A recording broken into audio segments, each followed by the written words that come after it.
are something like 75 trillion. It might be more. It might be 100 trillion. I mean, the numbers are just ridiculous. So, you know, declaring bankruptcy on Social Security might be telling people, look, you can't retire at 65. You have to retire at 70. I mean, my dad is, how old is he? I think he's 68 now. He retired at 66 or 67, but he's still an able-bodied guy.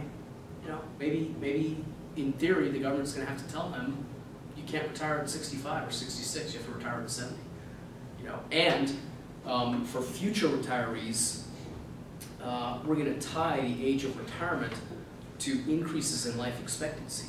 So people who are going to, you know, in the future live until 80, maybe you set their retirement age at 75. You know, declaring bankruptcy is saying, here are my obligations. Here's my ability to pay. My obligations exceed my ability to pay, so I'm going to pay some of it back as much as I can, but I'm going to reduce my obligations. That might be a cut in spending. That might be a restructuring of Social Security and Medicare. That might be a cut in interest. I think right now interest is cheap. It's going to get expensive, but maybe we cap it. Maybe we say, you know, all this debt that we've taken out. One thing we could do, if you look at maturities on U.S. Treasury debt, it's now the average maturity on U.S. Treasury debt right now is about 5 years, about 60 months. One thing we could do is say, well, we're going to, you know, extend the maturities on these debts. We're going to make it more than 5 years. We're going to make it all 20-year debt, and then, you know, you don't have a choice. Hey, China, you signed up for you know, bought a 5-year Treasury note. It's now a 20-year Treasury note. What are you going to do about it? So does that have ramifications, like, I guess just rhetorically speaking, like, does that have ramifications for national security? Potentially, yeah. There was a Suez Canal crisis back in, I think it was 55 or 56, if you guys, anyone know about the Suez Canal crisis? A little bit? Basically, I'll keep it short, but basically Great Britain wanted to go to war over a crisis in the Suez Canal, and Eisenhower at the time threatened the Brits and said, if you guys go to war, we're going to dump. At the time we were a big holder of sterling denominated debt, so pounds sterling, British pounds sterling. Eisenhower basically told the British government that if you go to war, we're going to dump all of our holdings of sterling. And so the British had to pull back, and they could not go to war. So I think there are profound implications for national security. People typically look at the Suez Canal crisis as sort of the moment in history when the United States really became sort of a real, kind of the ultimate superpower. I think it was I want to say it's 1956, it might be 1955. But yeah, serious implications for national security. Under a gold standard, wouldn't you constantly find new supplies of gold? Why?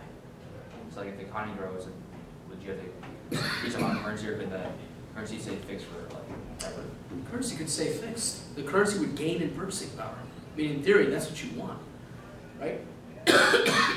Economy would just stay fixed for like ever. Why not? No problems. If you look at iPods or cell phones or anything that is sort of deflationary because of technology, that's what you see. You see a fixed amount of currency can buy greater and greater products over time. And you can buy a better computer today than you could buy a year ago with the same amount of dollars. So in effect, the currency can gain purchasing power. In fact, there's the theory out there that over time, in a productive economy with a fixed currency, a productive economy can actually experience very mild bouts of deflation, a very mild deflationary bias over time. Nothing wrong with that. I have a question. Yes, sir. As central banks around the world continue to raise interest rates, as the U.S. central bank keeps theirs so low, what are the repercussions? Is the dollar becoming a funding currency? Is there similarities to the Japanese experience? with such low interest rates? Yeah, I mean, if you look at the world right now, the ECB, which is the European Central Bank, the Federal Reserve, the Bank of Japan, and the Bank of England all have interest rates hovering around zero. So those are all becoming funding currencies for the global carry trade. It has profound implications. Brazil just implemented a foreign currency tax on inbound transactions. We were talking about before a Tobin tax on outbound transactions. The Brazilians are trying to keep capital out of the country. They're not trying to, keep capital in the country. So they actually implemented a 2% tax on foreign currency transactions when you want to buy real, to stem the appreciation of the real, because Brazil has the highest real interest rates in the G20, maybe even in the world. I have to look at that, but certainly in the G20. So,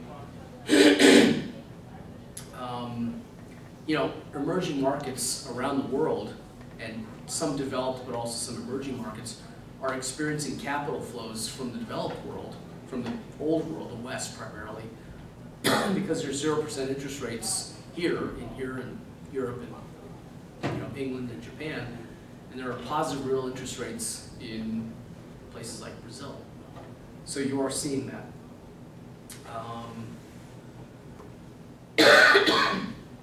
As far as comparisons between the United States and the Japanese experience, we are going to maybe share some characteristics with the Japanese, but the Japanese have historically been a big savings nation. We are a deficit nation. I mean, even our personal savings rate at some point, I think in 2006, there was a quarter, it actually went negative. So, but on the other hand, we're the world's reserve currency. So that provides us kind of access to a ready pool of savings. What's the dangers in unwinding? Has Japan ever experienced that, where the money starts flowing back into Japan at an incredible rate? It could. Yeah. It's going to be a very seriously inflationary process if that does happen, because you have massive amounts of currency that are hitting the economy. The production is not changing, right? So the prices of everything has to go up. Do you know how much, say, the central banks are holding? You said there was like 40%. 60, I think it's the last count that I saw was 62% of central bank reserves are held in dollars. And how much is that total in dollars?